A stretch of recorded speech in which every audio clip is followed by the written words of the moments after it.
Welcome back to another episode of MOBA Etiquette. I'm your host, Sycogenesis, and this week we're covering Tip 5. Tip 5 is basically ranked play etiquette, so let's get right on into it, shall we?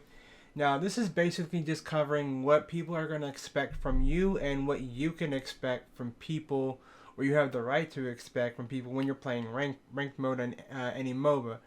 Now, the first thing is, depending on what your MMR is, I believe that's what people keep saying it is, for years and years, it's always MMR. But I don't know how it is in most games, but some games base it off of MMR. Your personal MMR in quick match or in rank match.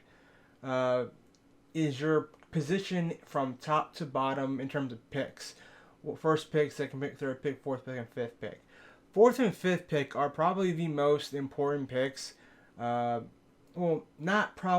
the most important picks, but they have the most responsibility, I should say, I guess, because people expect the last two picks, if no one wants to do it, to pick a tank and a healer, because for some reason the stigma between MOBAs is that nobody really wants to be a healer and nobody wants to be a tank. Now you can see here, I'm last pick, so that means I believe that their MMR is higher than mine, so that means I'm last pick, so therefore it's up to me to pick a tank or a healer. Now, I honestly don't care, because I specialize in support and tanking, so I never really care. I often just say Phil, as I said here, Phil, I'll do anything. But 9 times out of 10, I will probably opt for a healer or a tank. Now people don't understand. This isn't like a necessary. These are not cemented rules. These are not rules set by the company. These are rules that have been pretty much common knowledge throughout the entirety of the existence of this game type. It's just proper etiquette, teamwork. It falls into teamwork and stuff like that. Some people don't agree with it. Some people do. That's just how it is. Like, you don't have to follow this, but it is proper etiquette for ranked play. If you're the last two picks, you have to pick either a tank or a healer if nobody else wants to do it. That's just how it is. That's how it's always been. And I don't know if it's ever going to change, but I really don't care. Like I said, I'm a support player anyways. So that does it for this part. So now we're going to go into some gameplay.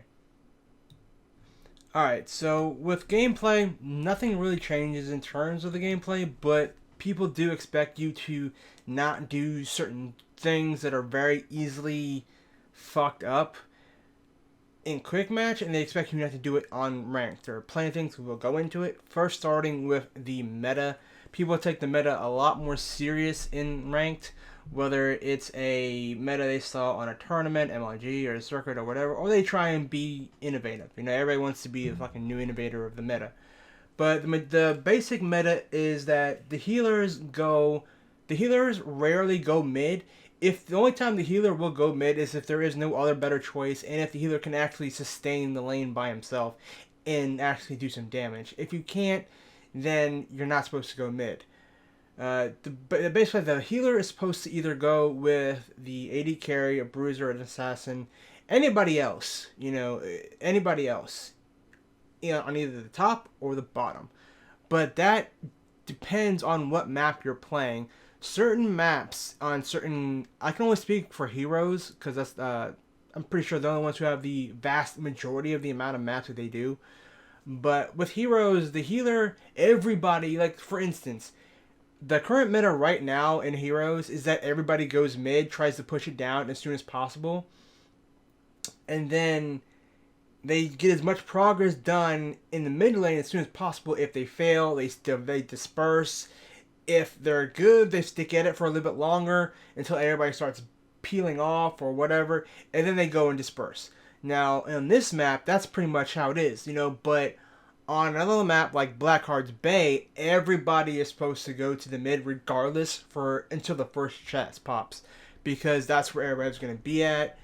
And so you're going to want to, okay, well, I'm a healer, but I'm not on either of those maps. Where do I go? 9 times out of 10, just see where the majority of your team is going. If everybody's going top, go top. There are some maps in Heroes that have 2 lanes. In that situation, it's either everybody goes one lane or 4 people go top, bottom, and the other person goes bottom. But the healer is never meant to be alone. There are only a few healers in every MOBA that can do that.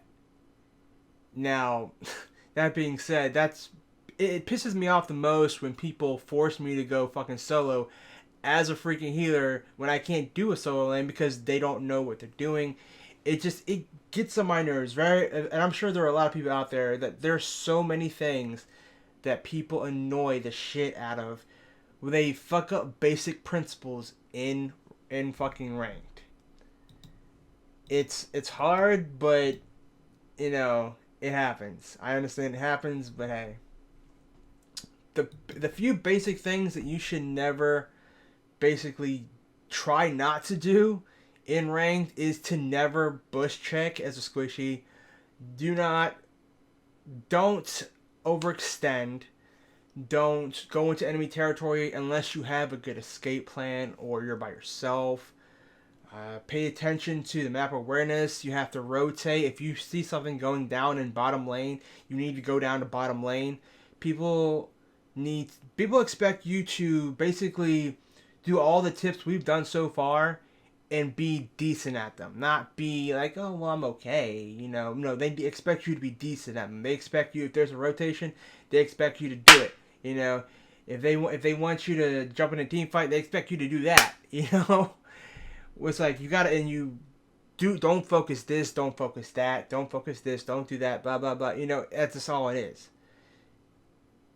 Be aware of your surroundings, pay attention to the rotations, and that's it. Make good judgment calls. Sometimes you don't actually have to, because I learned this a few years ago, actually, back in Infinite Crisis when I was following an MLG guy. I think his name was Crunchy. No, was it Crunchy? Crispy? Nah.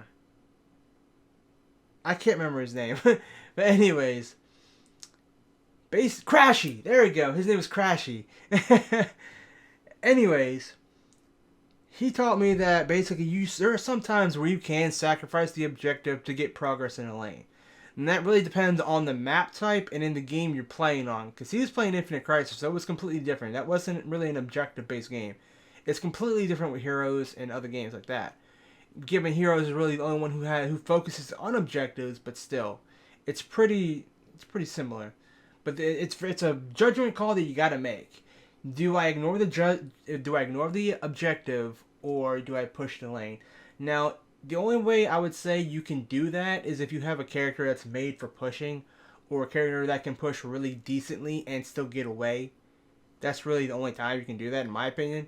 But hey, that's all this is just my opinion, Everything I'm teaching here is not cemented rules. It's just things that I think new people would want to know, should follow, to better improve their game, give them a better experience in the community and stuff like that.